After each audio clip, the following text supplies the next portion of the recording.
Hello everyone, welcome back to the new blog. દોસ્તો આજના બ્લોગની દોસ્તો આપણે આવી ગયા છે સ્ટેચ્યુ ઓફ યુનિટી. અને અહીંયા દોસ્તો આપણે જંગલ સફારી જોવાના છે, સ્ટેચ્યુ ઓફ યુનિટી જોવાના છે. અને અહીંયા દોસ્તો તમે પાછળ જોઈ શકો છો, આ હોટલમાં મેં રાતના સ્ટે પણ કરવાનો છું. તો જોઈ શકો છો દોસ્તો, આપણે આવી ગયા છે. અને કન્ટિન્યુ ચેનલ પર ના આવો તો ચેનલને સબસ્ક્રાઈબ જરૂર કરી લેજો અને બ્લોગ પર બન્યા રહેજો. મળીએ દોસ્તો આજે સ્ટેચ્યુ ઓફ યુનિટી અને જંગલ સફારીનો બ્લોગ તમને જોવા મળશે. તો દોસ્તો આપણે હવે અહીંયા ફ્લાવર વેલીમાં જવાના છીએ. ત્યાં જઈ જોઈશું શું છે, કઈ રીતનું છે બધું. અને ત્યારબાદ આપણે જંગલ સફારીની મુલાકાત લઈશું ને ત્યાં આપણે જવાના છીએ. ઓકે, તો બ્લોગ પર બનાવી દઈશું. તો દોસ્તો આપણે વેલી ટુ ફ્લાવરમાં જવાના છે. અહીંયા એનો એન્ટ્રી ગેટ છે. અહીંયાથી ટિકિટ પણ મળી જાય છે. અને તમે જોઈએ આપણે હવે અંદરથી ટિકિટ લઈને આપણે અહીંયાથી હવે અંદર જવાના છીએ. અને પાછળની સાથે દોસ્તો ભૂલભુલૈયા ગાર્ડન છે, તો અહીંયાથી પણ તમે જોઈ શકો છો. ત્યાં પણ તમે જઈ શકો છો. તો અત્યારે આપણે વેલી ઓફ ધ ફ્લાવર્સ ગાર્ડનમાં આવેલા છીએ. તો એ જોઈને પછી આપણે જંગલ સફારીમાંની મુલાકાત લઈશું. તો અત્યારે આપણે જોઈ શકો છો આ રીતનું આ સ્ટેચ્યુ ઓફ યુનિટીમાં ફરવાલાયક સ્થળો છે બધા. તો તમે આવો તો અહીંયા ટાઈમ લઈને આવવું, એટલે જેથી કરીને તમને સારી રીતે જોવા મળે.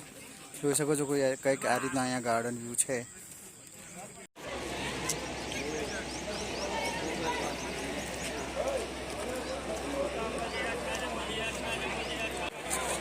તો દોસ્તો આપણે આવી ગયા છે જંગલ સફારી. તમે જોઈ શકો છો મારી પાસે જંગલ સફારીનો મેન ગેટ છે. તો અહીંયાથી હવે ટિકિટ લઈને આપણે અહીંયાથી એન્ટ્રી લેવાના છીએ. પછી જોઈએ અંદર કઈ રીતનું છે. તો બ્લોક પર બન્યા રહેજો. તો આ તમે મારી પાછળ જે જોઈ રહ્યા છો એ ટિકિટ કાઉન્ટર છે. તો અહીંયાથી હવે ટિકિટ લેવાની છે, પછી આપણે અંદર એન્ટ્રી લઈશું. જોઈ શકો છો ભાઈ આ રીતનું છે. અહીંયા આજે આવી ગયા છે હવે જંગલ સફારીમાં. આ હવે મેઇન ગેટ છે, અહીંયાથી આપણે એન્ટ્રી લઈશું અને બધા જાનવરો જોવા મળશે. તો બન્યા રહેજો બ્લોગ પર. બસ સારી એવી મજા આવશે. ચેનલ પર પહેલી વાર આવ્યા તો ચેનલને સબસ્ક્રાઈબ કરવાનું બિલકુલ બી ના ભૂલતા.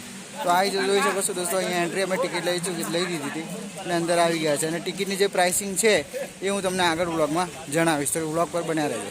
અને સંપૂર્ણ માહિતી દોસ્તો મળશે તમને કે અહીંયા કયા કયા સ્થળો ફરવાલાયક છે, શું છે, કયા ટાઈમે આવું, અને ક્રાઉડમાં ના આવવું હોય, અને ફ્રી ટાઈમ આમ ઓછી ભીડ હોય એવા ટાઈમે આવું તો કયા ટાઈમમાં આવું, તે બધી તમને માહિતી આજના વ્લોગના જાણવા મળશે. તો વ્લોગ પર બન્યા રહેજો.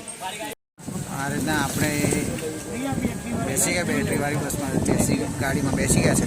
હવે આ ગાડી આપણને ટૂર કરાવશે જંગલ સફારીનો. તો કઈ રીતના અહીંયા જોવાના સ્થળો છે એ બધું જોવા મળશે. તમે જોઈ શકો છો દોસ્તો, બાળકોને લઈને આવવા માટે અહીંયા પરફેક્ટ જગ્યા છે. એકવાર તમે અહીંયા વિઝિટ કરી શકો. બહુ સારી એવી સ્વચ્છ અને સુવ્યવસ્થિત જગ્યા છે. તો પ્રોપર બન્યા રહેજો. અને સાથે ચેનલ બનાવવા હોય તો સબસ્ક્રાઈબ જરૂર કરો.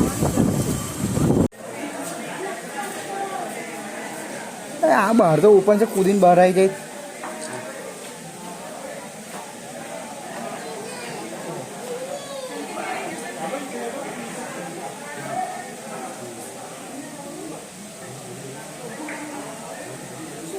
તારી બ્લેક બહુ ખતરનાક દેખાય છે ને. આગું ભર્યા રાત ટેટા આવી છે.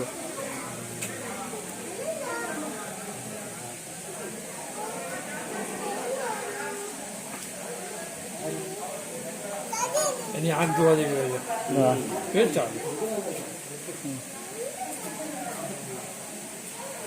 બ્લેક બહુ ખતરનાક દેખાતું. તો દોસ્તો આ તમે જોઈ રહ્યા છો જે અંદર જે હું બતાવી રહ્યો છું બધું, એ દોસ્તો જંગલ સફારીનો અંદરનો સીન છે. તો સારું સાહેબ, બાળકોને મજા આવે એવી જગ્યા છે. તો ટાઈમ હોય તો તમે આવી શકો છો અને ફરવાલાયક જગ્યા છે. અને સવારમાં આવો તો તમને સારી રીતે જોવા મળશે. અને શનિ રવિ અહીંયા બહુ જ ભીડ હોય છે. તો ભીડ અવોઇડ કરવી હોય તો તમે આડા દિવસે પણ અહીંયા આવી શકો છો. અને સંપૂર્ણ માહિતી દોસ્તો આગળ વિડીયોમાં જાણવા મળશે. કઈ રીતના આવું, શું પહોંચવું, શું ટિકિટ છે, ક્યાં જમવાનું રહેશે, ક્યાં તમે રોકાવું હોય રાત્રે તો ક્યાં રોકાઈ શકો છો, તે બધી માહિતી તમને આજના વિડીયોની અંદર, આજના વ્લોગની અંદર જોવા મળશે. વ્લોગ પર બન્યા રહેજો. તો દોસ્તો તમે જોઈ શકો છો આ રીતનું કંઈક આ પિંજરું બનાવેલું છે. તેમાં બીજા પક્ષીઓ જોઈએ ત્યાં આગળ નાના પિંજરામાં પક્ષીને કેદ કરવામાં આવે. અહીંયા મોટું પિંજરું બનાવેલું છે, તેમાં માણસો પણ હરી ફરી શકે એ રીતની વ્યવસ્થા કરવામાં આવી છે. અને તમે જોઈ શકો છો ઉપર બધા પક્ષીઓ ઉડી રહ્યા છે. તો જંગલ સફારીમાં કોઈ આ રીતની પક્ષીઓને રહેવા માટે ઉડતી વ્યવસ્થા બનાવેલી છે.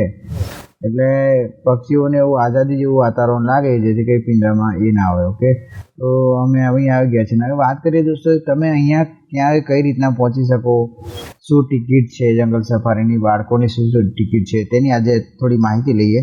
તો દોસ્તો સૌ પ્રથમ તમારે જો સ્ટેચ્યુ ઓફ યુનિટી આવવું હોય તો તેના માટે તમે બસ ટ્રેનથી આવી શકો છો. તો ટ્રેન તમારે સવારે 7 વાગ્યાથી તમને બરોડાથી મળી જાય છે એકતાનગર માટે. અને જો તમારે પોતાનું વ્હીકલ લઈને આવતા હોય તો પોતાનું વ્હીકલ લઈને તમે આવી શકો છો. હવે વાત કરીએ દોસ્તો બસવાળા રૂટની, તો બસવાળા રૂટે પણ તમે બસ ડેપોમાંથી જે બરોડા બસ ડેપો છે ત્યાંથી તમે ટિકિટ બુક કરીને અહીંયા આવી શકો છો. અહીંયા માટે બસો છે જ. અને પછી દોસ્તો અહીંયા જે નજીકના સ્થળ છે જંગલ સફારી છે, જે બીજા પોઈન્ટ છે અહીંયા ફરવા માટે, એના માટે અહીંયા ઇલેક્ટ્રિક બસની વ્યવસ્થા છે. એ તમે એ લઈને તમે અહીંયા આરામથી ફરી શકો છો. તો જોઈ શકો છો દોસ્તો, આ બહુ એવું વિશાળ એવું પિંજરું બનાવેલું છે. એની અંદર સારા એવા પક્ષીઓ રહેતા હોય છે. તો જોયો તમે, એટલે પક્ષીઓને કેવું વાતાવરણ એવું લાગે કે આપણે એ લોકો આઝાદીમાં છે. તો એ રીતનું છે અહીંયા આગળ. તો ખાસ કરીને દોસ્તો આ જગ્યા બાળકો માટે બહુ સરસ છે. એકવાર તમે બાળકો લઈને આવો તો બાળકો તમારા આનંદમય થઈ જશે. અને હવે વાત કરીએ દોસ્તો અહીંયાની ફીની વાત કરીએ તો દોસ્તો અડલ્ટ માટે 200 રૂપિયા છે અને 6 વર્ષથી ઉપરના માટે દોસ્તો 150 રૂપિયા ટિકિટ છે, જેની તમારે નોંધ લેવી. અને દોસ્તો જો અગર તમે અહીંયા રાત્રિ રોકાણ કરવા માગતા હો તો આજુબાજુમાં હોટલો પણ સારી એવી આવેલી છે, ત્યાં તમે સ્ટે પણ કરી શકો છો. પણ મારા ખ્યાલ પ્રમાણે દોસ્તો તમે સવારે વહેલા આવી જાઓ તો જંગલ સફારી છે, સ્ટેચ્યુ ઓફ યુનિટી છે, બીજા આજુબાજુના સ્થળ તમે ફરી શકો છો. મગર જો તમારે સ્પેશિયલી તમે ક્યાંક બહારથી આવતા હો તો તમારે સ્ટે કરવું હોય તો તમે અહીંયા સ્ટે કરી શકો છો. જોઈ શકો છો દોસ્તો ખુલ્લા વાતાવરણની અંદર જે પક્ષીઓ છે, તો એ આ શાહમુખ છે, તો એ રીતના ખુલ્લા છે. અહીંયા દેખો, અહીંયા બીજું કે દોસ્તો તડકામાં અત્યારે બપોરમાં હું આવેલો છું, એટલામાં બધા પક્ષીઓ આરામ કરે છે અને સ્થિર છાંયડામાં બેઠા છે. કારણ કે બપોરમાં કેવું હોય દોસ્તો કે અહીંયા ભીડ ઓછી હોય, એટલા માટે મેં બ્લોગ બનાવવાના લીધે અહીંયા આપણે બપોરમાં વિઝિટ કરેલું. અને તમે જો તમારે સારા ફરતા જોવા, વ્યવસ્થિત આમ રખડતા જોવા હોય તો તમારે સવારમાં વહેલા આવી શકો છો, સવારનો સ્લોટ બુક કરી શકો છો. અને ત્યારબાદ તમે અહીંયા આ પક્ષીઓનો આનંદ, પ્રાણીઓનો આનંદ લઈ શકો છો. દોસ્તો એક અહીંયાની જંગલ સફારીની ખાસ વાત એ છે કે અહીંયા દોસ્તો પ્રાણીઓ કેવું ખુલ્લા મૂકેલા છે, આમ કાચના એમાંથી તમે એમ લાગો રિયલ રીતના જોઈ શકો છો. જોઈ શકો છો દોસ્તો અહીંયા પણ એ રીતની વ્યવસ્થા છે કે જ્યાં વાતાવરણ ખુલ્લું રીતના હોય, જેથી પક્ષીઓને અને પ્રાણીઓને આનંદમય જેવી જગ્યા રહે. દોસ્તો તડકો હોવાથી જેથી જો આપણે અહીંયા આરામ કરી રહ્યું છે. તો આ રીતનું છે દોસ્તો, તમે નજીકથી સ્પર્શ કરી શકો છો કે પિંજરા નથી, અહીંયા કાચના મોટા એ બનાવેલા છે. અને આ રીતનું આ હરણ, સામે હરણ જોઈ શકો, હરણ માટે બનાવેલું છે. તો આ રીતની બધી અહીંયા વ્યવસ્થા છે પ્રાણીઓ માટે. અને દોસ્તો ખાવા પીવાની વ્યવસ્થા, કારણ કે અત્યારે જે બપોરનો તડકો હોવાથી તો પક્ષીઓ છાંયડાને વધારે પસંદ કરે છે. દોસ્તો આ પક્ષી ઘર છે અહીંયા આગળ, તો એમાં પણ એ રીતનું છે, મોટા પિંજરા બનાવેલા છે, ત્યાં અલગ અલગ જાતિના પોપટ. તો દોસ્તો આ હતો જંગલ સફારીનો વિડીયો. તો દોસ્તો આશા કરું છું કે વિડીયો પસંદ આવ્યો છે, અને પસંદ આવ્યો તો ચેનલને સબસ્ક્રાઈબ કરી લેજો. સાથે દોસ્તો તાકી તમને આવી નવી લોકેશનની માહિતી અમારા ચેનલ દ્વારા તમને મળતી રહે. તો દોસ્તો જંગલ સફારીમાં છોકરાઓને જોવાલાયક સારી છે વસ્તુ છે, અને ટાઈમ બી તમારો સરસ પાસ થઈ જાય છે. તો આજના વ્લોગમાં તમને મજા આવી હશે. મળીશું દોસ્તો એક નવા વ્લોગ સાથે. ત્યાં સુધી thank you for watching my video.